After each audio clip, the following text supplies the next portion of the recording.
Dear students, welcome to the class. तो आज के सेशन की शुरुआत हम लोग करेंगे न्यूमेरिकल से। पिछले वीडियोज़ में हम लोगों ने एनसीईआरटी कुछ क्वेश्चंस को हम लोगों ने सॉल्व किया था, तब उसके आगे से हम लोग स्टार्ट करते हैं अपने सेशन को। तो यहाँ पे क्वेश्चन आपका है, अ parallel plate capacitor with air between the plates has a capacitance of 8 picofarad. यानी पैरेलल प्लेट कैपेसिटर का कैपेसिटेंस आपका दिया हुआ है 8 पिकोफैराड, जब मीडियम आपका क्या है, एयर है। What will be the capacitance if the distance between the plates is reduced by half and the space between them is filled with a substance of dielectric constant 6? यानी कि जो आपका parallel plate capacitor है उसका capacitance 8 picofarad आपका दिया हुआ है, जब मीडियम आपका क्या है, एयर है। अब उसमें हम कुछ चेंजेस कर रहे हैं। पहला चेंजेस क्या किया जा रहा है, जो सेपरेशन है प्लेट्स के बीच का जो सेपरेशन है उसको क्या किया जा रहा है, जस्ट हाफ किया जा रहा है, रिड्यूस्ड बाई हाफ। पहला चेंजेज हो गया। सेकंड चेंजेज क्या है, and the space between them is filled with a substance of dielectric constant. यानी कि एयर की जगह पे हम लोग क्या फिल कर रहे हैं, एक डाइलेक्ट्रिक को हम लोग स्लैब को इंसर्ट कर रहे हैं, जिसका कांस्टेंट क्या आपका, के का वैल्यू क्या दिया आपका, 6 दिया हुआ है। तो आपको न्यू कैपेसिटेंस आपको फाइंड आउट करना है, ठीक है। तो देखिए, तो पहले जो है क्वेश्चन तो आपको समझ में आ गया। तो C naught is equal to, formula क्या होता है, C naught is equal to epsilon naught A by D, ये आपका होता है। And this is equal to क्या दिया हुआ आपका, 8 पिकोफैराड। तो पिकोफैराड इज इक्वल टू क्या होता है, 10⁻⁻² फैराड, सॉरी -12 फैराड, 10⁻⁻12 फैराड। तो ये तो हो गया सी नॉट किस केस में, जब आपका एयर फील्ड है, मीडियम के आपका एयर है और सेपरेशन कितना आपका है, डी है, और प्लेट्स का एरिया कितना आपका, ए है। अब चेंजेज क्या किया जा रहा है, सिर्फ और सिर्फ एक तो पहला चेंजेज आपका क्या है कि जो सेपरेशन है उसको क्या किया जा रहा है, आपका रिड्यूस किया जा रहा है हाफ, और डाइलेक्ट्रिक को इंसर्ट किया जा रहा है। तो आप चेंजेस क्या लिखेंगे कि when separation between plates is reduced by half, then तो अब हम क्या लिखेंगे, D dash is equal to क्या हो जाएगा आपका, d/2। यानी कि जो न्यू सेपरेशन है उसको हम किससे रिप्रेजेंट करेंगे, डी डैश से रिप्रेजेंट करेंगे, और क्या हो जाएगा वो d/2 हो जाएगा। यानी पहले d था तो अब क्या हो गया आपका, d/2 हो गया, ठीक। अब उसके बाद नेक्स्ट चेंजेस क्या आपका, उसमें जो है हमारा डाइलेक्ट्रिक को हम लोग क्या कर रहे हैं, वहाँ पे इंसर्ट कर रहे हैं। तो व्हेन डाइलेक्ट्रिक, व्हेन अगेन हम लिखेंगे क्या, now dielectric is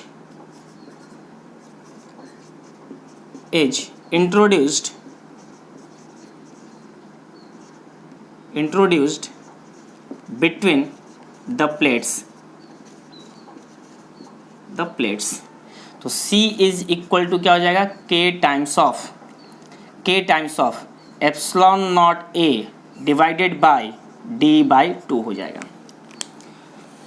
C equal to क्या हो जाएगा आपका, K इंटू के टाइम्स आपका इंक्रीज हो जाता है। हमने देखा था effect of dielectric on capacitance. तो जब भी हम लोग डाइलेक्ट्रिक को इंसर्ट करते हैं या इंट्रोड्यूस करते हैं दो पैरेलल प्लेट्स के बीच में, तो आपका C इक्वल टू क्या हो जाता है, नया जो कैपेसिटेंस होगा वो के टाइम्स हो जाता है प्रीवियस के। लेकिन के टाइम्स ऑफ प्रीवियस वाला क्या हो गया आपका, सेपरेशन को भी आपने रिड्यूस कर दिया है, दो चेंजेस कर दिया आपने। तो एप्सिलॉन नॉट ए, एरिया तो चेंज होगा नहीं प्लेट का, सिर्फ क्या चेंज हो रहा है आपका, सेपरेशन। तो सेपरेशन क्या हो गया आपका, d/2। तो अगर हम चाहें तो यहाँ पे एक चेंजेस हम लोग ये भी कर सकते हैं, डी डैश भी लिख सकते हैं, और इसको नेक्स्ट स्टेप में हम कर दे के इंटू एप्सिलॉन नॉट ए और डिवाइडेड बाई d/2। अब इसका वैल्यू रखिए, 2 कहाँ चला जाएगा, न्यूमरेटर में। के का वैल्यू कितना दिया आपका, 6, डाइलेक्ट्रिक कांस्टेंट 6 दिया हुआ है। Epsilon naught A by D को हम क्या लिख सकते हैं, सी नॉट। एप्सिलॉन नॉट को क्या लिख सकते हैं हम लोग, सी नॉट, क्योंकि देखिए दिस इज इक्वल टू, यहाँ पे आप कर दो 2k epsilon naught A by D, और ये वैल्यू पूरा का पूरा किससे रिप्लेस हो जाएगा आपका, सी नॉट से। इसलिए मैंने यहाँ पे क्या लिख दिया, this is equal to 2 × 6 × C naught, यानी क्या हो गया आपका 12 सी नॉट, और सी नॉट का वैल्यू कितना है 8 पिकोफैराड। तो this is equal to 96 picofarad. ये आपका आ गया न्यू कैपेसिटेंस। तो इसमें दो चेंजेज आपके हुए। पहला चेंजेज क्या किया गया कि जो प्लेट्स का सेपरेशन था उसको जस्ट हाफ कर दिया गया, और डाइलेक्ट्रिक को उसमें इंट्रोड्यूस किया गया, जिसका कांस्टेंट का वैल्यू क्या था आपका, 6 था। तो पहला हमने चेंजेज ये लिखा, when separation between plates is reduced by half, then d dash is equal to d/2। Now dielectric is introduced between the plates, then C is equal to क्या हो जाएगा, k times of epsilon naught a by d dash, k epsilon naught d dash का value d/2, 2k epsilon naught a by d। This value is equal to 8 pico farad, यहाँ पे 8 रख दिया हमने, 12 into 8 is equal to 96 pico farad. तो next question हम लोग देखते हैं। तो नेक्स्ट क्वेश्चन हमारा है 3 capacitors each of capacitance 9 pico farad are connected in series. 3 capacitors हैं और तीनों इक्वल है, क्योंकि तीनों का कैपेसिटेंस क्या है आपका 9 pico farad, are connected in series. First point देखिए, what is the total capacitance of the combination. Second part है आपका, what is the potential difference across each capacitor if the combination is connected to a 120 volt supply. तो question में क्या दिया हुआ आपका कि 3 इक्वल कैपेसिटेंस के 3 कैपेसिटर्स हैं और तीनों किस में कनेक्टेड है, आपके सीरीज में कनेक्टेड है। तो इसका देखिए डायग्राम अपलोड कर लीजिए। तो देखिए यहाँ पे एक कैपेसिटेंस ये हो गया, सेकंड कैपेसिटेंस आपका ये हो गया, थर्ड कैपेसिटेंस आपका ये हो गया। ये आपके जो है सारे के सारे क्या है आपके सी एंड सी। क्यों? क्योंकि तीनों कैपेसिटेंस क्या हैं 9 पिको फैराड के हैं, इसलिए C1 equal to C, C2 equal to C and C3 equal to C. अब क्या कर आपका, what is the potential difference across each capacitor if the combination is connected to a 120 volt supply. तो इसको आपको क्या करना है, कनेक्शंस को आपको 120 वोल्ट सप्लाई से कनेक्ट करना है। तो यहाँ पे हमने 120 वोल्ट के सप्लाई से कनेक्ट कर दिया, ये 120 वोल्ट का सप्लाई हो गया। अब आपको कैलकुलेट क्या करना है, पहले तो फर्स्ट केस के लिए total capacitance of the system. तो हम लोगों ने क्या पढ़ा था कॉम्बिनेशन ऑफ कैपेसिटेंस में कि 3 capacitors are connected in series. Identical का केस याद रखिए, क्या था आपका N/C C/N आपका रहा था, C/N आइडेंटिकल के केस में। तो यहाँ पे हम दोनों तरीके से कर सकते हैं कि let CEQ be the equivalent capacitance, be the equivalent capacitance. तो क्या फार्मूला था आपका 1/CEQ is equal to 1/C plus 1/C plus 1/C, यानी C1 का वैल्यू भी C है, C2 का वैल्यू भी C है और C3 का वैल्यू भी C है। तो this is equal to 3/C, 1/C equivalent is equal to, तो C equivalent is equal to C/3 और C का वैल्यू कितना है 9 पिको फैराड। तो 9 pico farad by 3 is equal to 3 pico farad. यही अगर आपका ऑब्जेक्टिव में आता तो डायरेक्ट क्या फार्मूला कौन सा था, मैंने बताया था आप लोगों को n identical capacitors are connected in series. तो क्या फार्मूला था आपका यहाँ पे C/N फार्मूला था।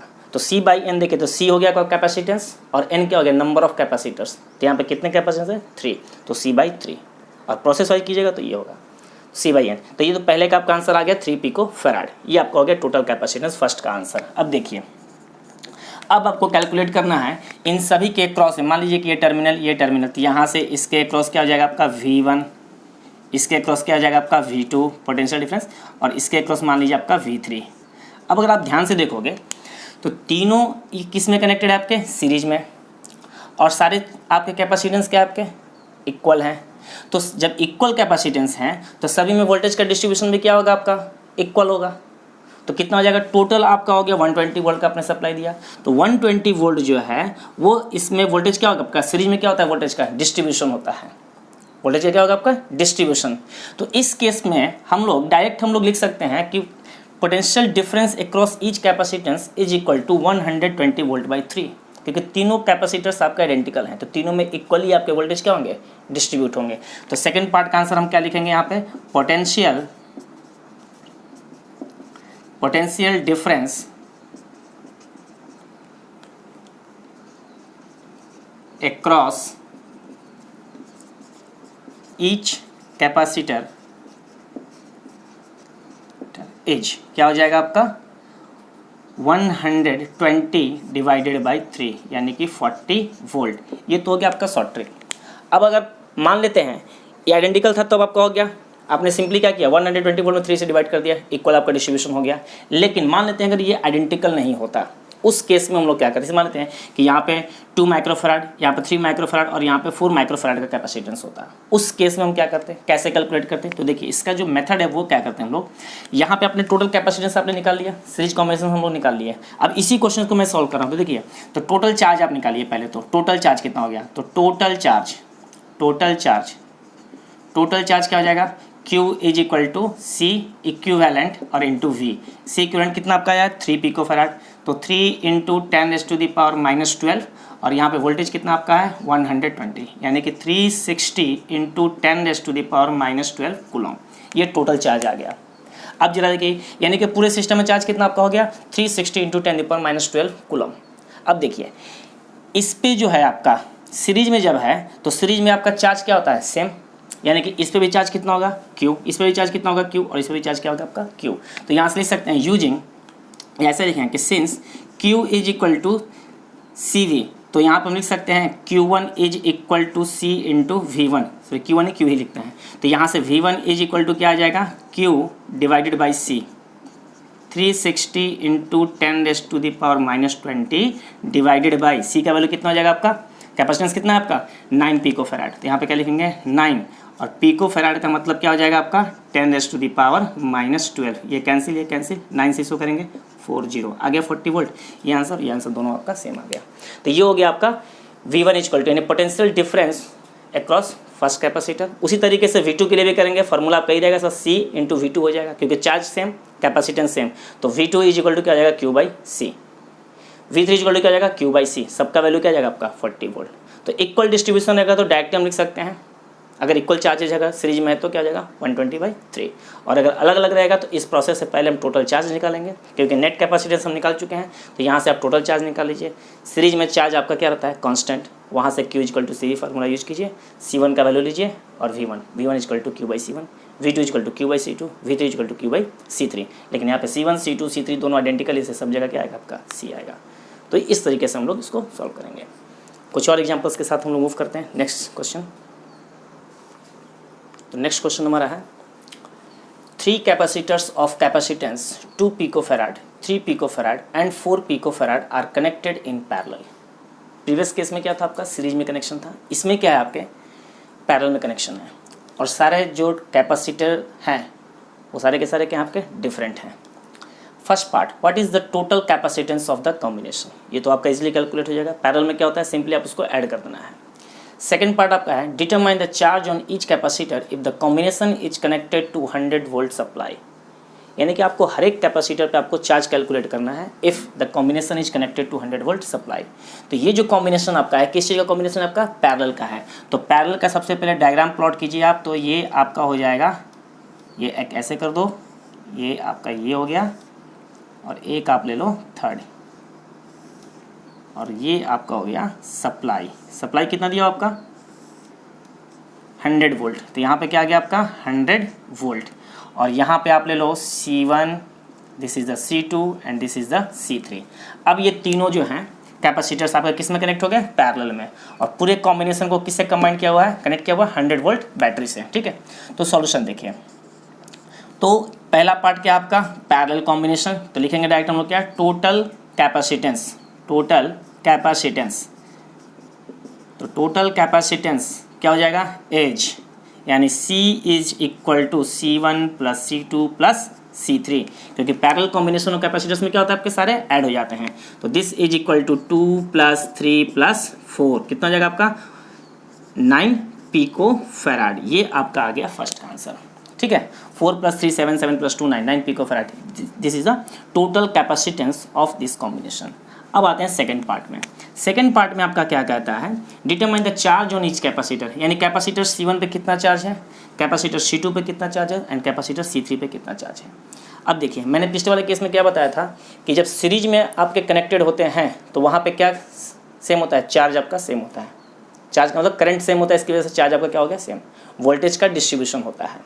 पैरेलल के केस में क्या होता है, पैरेलल ब्रांच में पोटेंशियल डिफरेंस आपका यानी कि वोल्टेज जो होगा वो आपका क्या रहेगा कांस्टेंट रहेगा, सब में सेम रहेंगे, और वहाँ पे चार्ज का क्या हो जाएगा आपका डिस्ट्रीब्यूशन हो जाएगा।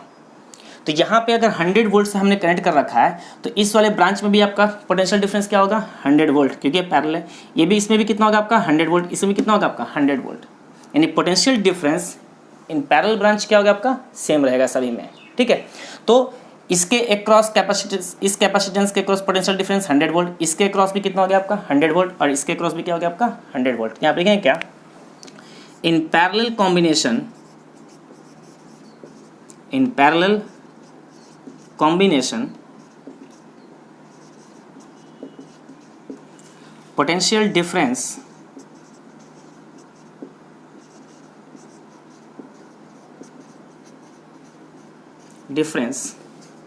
is same in all branch, all branch. Potential difference क्या रहेगा आपका, सब में सेम रहेगा। तो अब हम यहाँ पे लिखेंगे charge on C1 is equal to क्या हो जाएगा, C1 charge on C1 is, उसको किससे रिप्रेजेंट करेंगे, Q1 से। तो Q1 is equal to C1 into V, ये फॉर्मूला था Q इक्वल टू CV। तो Q1 इक्वल टू क्या हो जाएगा, कैपेसिटर फर्स्ट पे निकालें C1 इंटू वी। C1 का वैल्यू कितना दिया आपका, C1 equal to 2 pico farad, तो 2 इंटू 10⁻⁻12।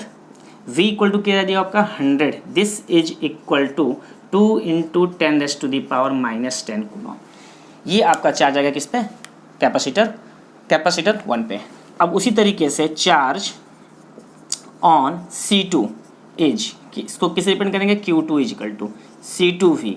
C2 का वैल्यू क्या है 3 into 10⁻⁻12 into 100, this is equal to 3 into 10⁻⁻10 coulomb. ठीक है, उसी तरीके से हम निकालेंगे किस पे, Q3 पे। तो Q3 इज इक्वल टू, यानी Q3 किस पे हो गया, कैपेसिटर 3 पे। तो C3 के लिए Q3 इक्वल टू क्या हो जाएगा, तो C3 इंटू वी। C3 का वैल्यू 4 इंटू 10⁻⁻12 और into 100, this is equal to 4 into 10⁻⁻10 coulomb.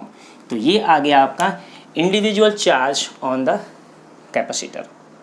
तो सबसे पहले टोटल कैपेसिटेंस आपने निकाल चुके हैं। बस सीरीज और पैरेलल में आपको ये ध्यान रखना है कि सीरीज में आपका चार्ज क्या रहेगा, आपका कांस्टेंट वोल्टेज का डिस्ट्रीब्यूशन होगा।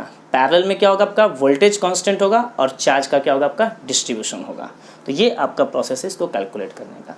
कुछ और एग्जांपल्स के साथ हम लोग मूव करते हैं। तो नेक्स्ट क्वेश्चन आपका है, in a parallel plate capacitor with air between the plates, each plate has an area of 6 into 10⁻³ meter square and the distance between the plates is 3 millimeter। तो देखिए यहाँ पे एरिया आपका दिया हुआ है, सेपरेशन आपका दिया हुआ है, और मीडियम क्या है आपका, एयर। मीडियम क्या दिया आपका, एयर दिया हुआ है। ठीक है, calculate the capacitance of the capacitor, यानी पहले केस के लिए आपको क्या कैलकुलेट करना है, कैपेसिटेंस आपको कैलकुलेट करना है।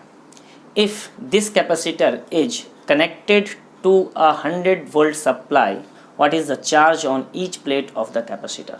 और आपको इसके साथ साथ क्या कैलकुलेट करना है, चार्ज कैलकुलेट करना है। तो आइए, तो अब हम देखते हैं सबसे पहले सॉल्यूशन क्या क्या दिया हुआ है, गिवन क्या क्या दिया हुआ आपका, एरिया ए दिया हुआ है, A is equal to 6 into area A is equal to 6 into 10⁻⁻³ metre square. D equal to क्या दिया हुआ, सेपरेशन कितना दिया आपका 3 mm। इसको हम कैलकुलेट करेंगे तो क्या लिखेंगे 3 इंटू 10⁻³ मीटर। तो हमें क्या चाहिए, फर्स्ट पार्ट में कैलकुलेट द कैपेसिटेंस। तो C0 is equal to ε0A/d। ε0 का वैल्यू 8.85 इंटू 10⁻⁻12।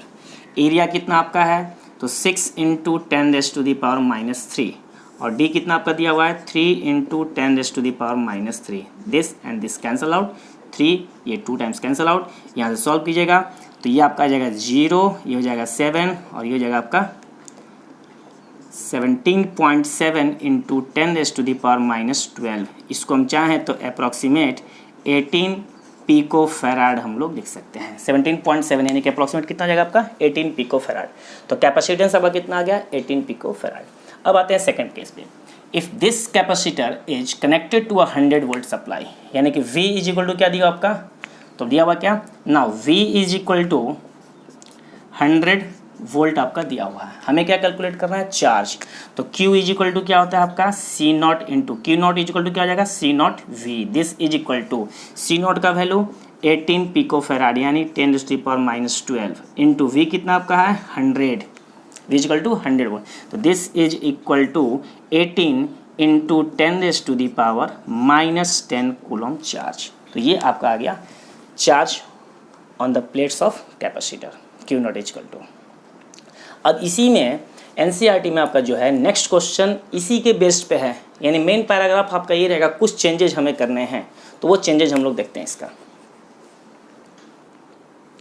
तो अब देखिए, अब उसी क्वेश्चन में आपका एक पैराग्राफ ऐड किया हुआ है। पहला जो क्वेश्चन जहाँ तक हम लोग छोड़े थे उसी के बाद से देखिए, explain what would happen if in the capacitor a 3 mm thick mica sheet of dielectric constant 6 were inserted between the plates. यानी कि अब हम लोग क्या कर रहे हैं, उसी पैरेलल प्लेट कैपेसिटर में हम लोग माइका शीट को हम लोग क्या कर रहे हैं, इंट्रोड्यूस कर रहे हैं, जिसका थिकनेस क्या है आपका 3 mm। यानी कि जो सेपरेशन था आपका 3 mm, उसी कंप्लीट सेपरेशन को हम लोग फिल्ड कर रहे हैं किससे, डाइलेक्ट्रिक से, और उसका कांस्टेंट आपका दिया हुआ है 6 were inserted between the plates. First part, while the voltage supply remained connected, यानी कि वोल्टेज जो सप्लाई था आपका उसको क्या किया हुआ, आपका कनेक्ट किया हुआ 100 वोल्ट को। जो इनिशियल हमने पोटेंशियल डिफरेंस कितना दिया हुआ था कनेक्टेड 100 वोल्ट का, तो वो आपका कनेक्टेड है। और सेकंड केस में करा क्या कि what happen after the supply was disconnected. तो हम लोगों ने पिछले वीडियोज में एक हम लोगों ने डेरिवेशन किया था effect of dielectric on capacitance when battery was connected and when battery was disconnected. उसी बेस्ड पे आपका ये होगा। तो जब बैटरी आपका कनेक्टेड होता है, पहला केस क्या है आपका, while the voltage supply remained connected. तो अगर बैटरी अगर आपका कनेक्टेड है तो क्या क्या चेंजेज होता है, आपका चार्ज आपका चेंज होगा और आपका कैपेसिटेंस आपका चेंज होगा। चार्ज और कैपेसिटेंस दोनों क्या होंगे, आपके चेंज होंगे। तो फर्स्ट केस का अगर हम सॉल्यूशन देखें यहाँ पे, तो देखिए यहाँ पे सॉल्यूशन, तो पहला पार्ट ए के लिए Q naught is equal to, मतलब पिछले केस में क्या आया था हमने लिख लिया पहले 18 इंटू हम लोग कैलकुलेट किए थे, और C नोट हमने कैलकुलेट किया था कब, जब आपका एयर था वहाँ पे उस टाइम पे C नोट। तो अब इस क्वेश्चन के लिए अगर आपका देखा जाए तो देखिए, तो अब हम लोग ए पार्ट का निकाल रहे हैं यहाँ पे। तो पार्ट ए के लिए आपका चार्ज जो है वो Q इज इक्वल टू क्या हो जाएगा, K times of Q not. Charge क्या हो जाएगा, क्योंकि बैटरी कनेक्टेड है, तो बैटरी जब कनेक्टेड होता है तो चार्ज भी आपका क्या होगा, चेंज होगा। तो K times of Q not, K कितना है आपका 6, और Q नोट कितना आपका आया था प्रीवियस केस में 18 into 10 raise to the power minus of 10। तो this is equal to 108 into 10 raise to the power minus 10। इसको हम क्या लिख सकते हैं, 18 इंटू 10 द पावर माइनस 10 आया था, ठीक है। तो यहाँ से आपका 1.08 into 10 raise to the power minus 8 coulomb, ये आपका आ गया चार्ज जब डाइलेक्ट्रिक को इंट्रोड्यूस करेंगे और बैटरी आपका कनेक्टेड रह जाएगा उस केस में। अब कैपेसिटेंस कितना हो जाएगा, तो C is equal to K times of C naught. तो 6 इंटू C नॉट कितना आया था आपका 18 पिको फैराड, तो 18 pico farad, this is equal to 108 pico farad. ये आपका आ गया चार्ज और कैपेसिटेंस दोनों आपके चेंज हो गए। अब सेकंड केस में क्या कर रहा है कि after the supply was disconnected, जब आप सप्लाई को डिस्कनेक्ट करोगे तो उस केस में क्या होगा, तो चार्ज पे तो कोई चेंजेज होगा नहीं, यानी कि Q इजिकल टू इस केस में क्या रहेगा आपका Q नॉट। तो Q इजिकल टू क्या लिखेंगे हम लोग, Q naught, Q is equal to Q naught, यानी कि this is equal to 18 into 10 raise to the power minus 10 coulomb. Charge में कोई चेंजेज नहीं, जैसा पहले था वैसा ये भी रहेगा। अब क्या चेंजेज होगा आपका, कैपेसिटेंस तो आपका चेंज होगा ही होगा, कैपेसिटेंस तो ऑलरेडी हमारा वही रहेगा, ठीक है बेटी में, यानी कि C इज इक्वल टू कितना रहेगा आपका 108 पिको फैराड।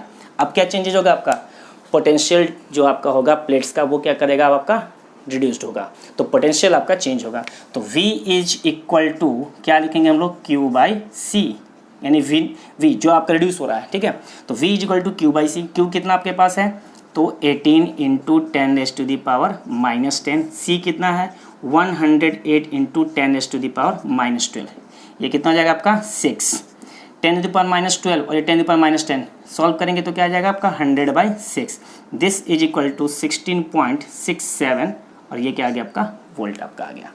तो इस तरह से क्या हुआ, पोटेंशियल आपका जो है ड्रॉप कर जाएगा आपका। तो ये वही वाला केस हो गया जो हम लोगों ने थ्योरी में किया था, effect of dielectric on capacitance when battery was connected and when battery was disconnected. तो बैटरी जब कनेक्ट रहेगा तो आपके चार्ज भी चेंज होंगे और आपका कैपेसिटेंस भी चेंज होगा। बैटरी को जब आप डिस्कनेक्ट कर दोगे तो चार्ज आपका चेंज नहीं होगा, कैपेसिटेंस से चेंज होगा, और उसके साथ साथ आपका potential difference between the plates वो भी आपका चेंज होगा। तो ये आपका हो गया सोल्यूशन। कुछ और एग्जाम्पल्स के साथ, तो नेक्स्ट क्वेश्चन आपका है, a 12 picofarad capacitor is connected to a 50 volt battery, how much electrostatic energy is stored in the capacitor. बहुत ही सिंपल क्वेश्चन है आपका, सारा कुछ आपका इसमें दिया हुआ है, आपको एनर्जी कैलकुलेट करना है। तो एनर्जी का फॉर्मूला हम लोगों ने क्या देखा था, U इजिकल टू 1/2 Q²/C, दिस is also equal to 1/2 CV²।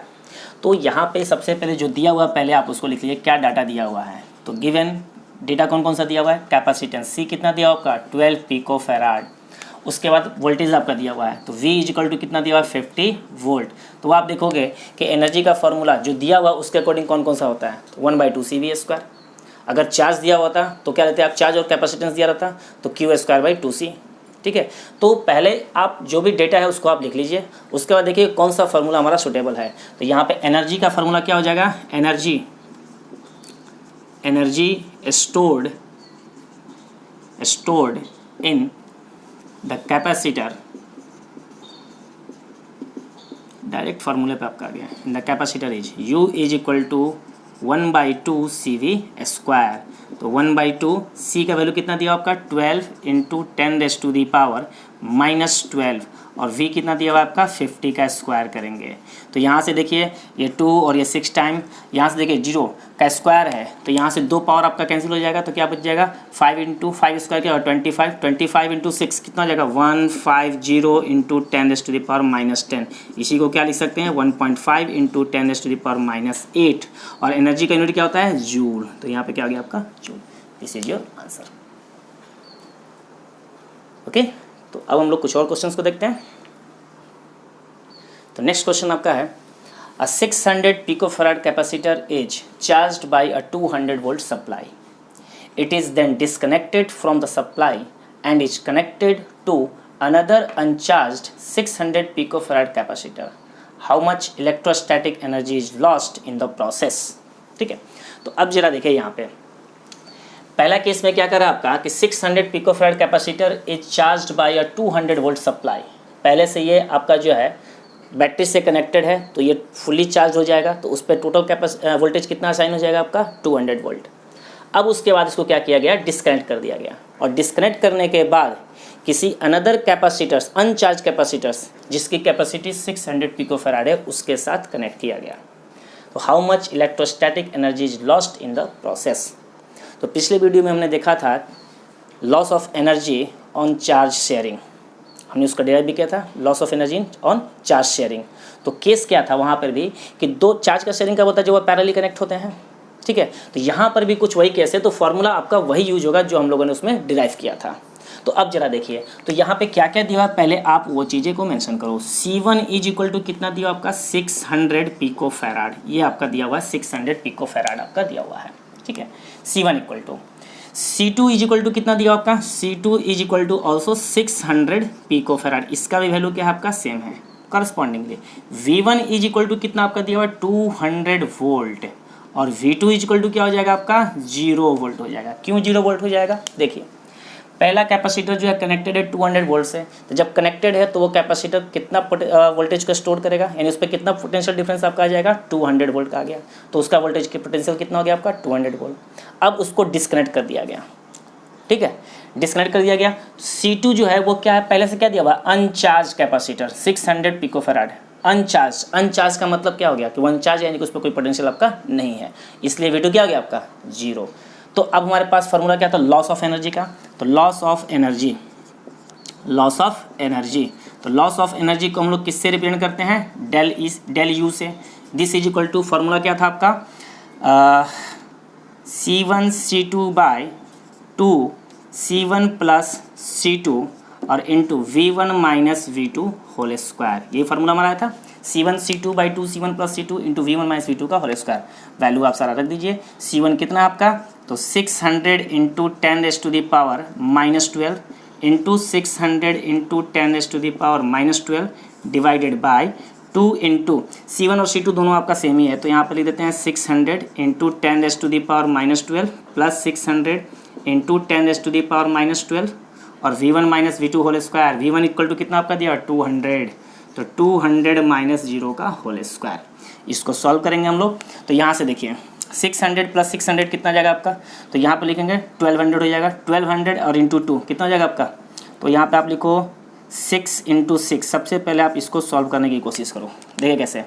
यहाँ पे आपका -10 आएगा यहाँ से, और यहाँ से -10 कितना हो जाएगा आपका 10⁻⁻20 और यहाँ पे क्या हो जाएगा आपका 6 प्लस 6 12 इंटू 2 24 इंटू 10⁻, यहाँ से आप लिख सकते हो -10 और दिस इंटू क्या हो जाएगा आपका 2, तो यहाँ पर हो जाएगा 4 इंटू 10⁻4 आप ये लिख सकते हो। फिर से देखिए 600 प्लस 600 आपका हो जाएगा 1200 इंटू 2 करोगे तो 2400 इंटू 10⁻12 को क्या लिख सकते हो 24 इंटू 10⁻10 और यहाँ से आपका ये 2 जीरो यहाँ से और ये 2 जीरो आपका दोनों कैंसिल हो जाएगा, क्या बचेगा -10 -10 -20, 6 × 6 36।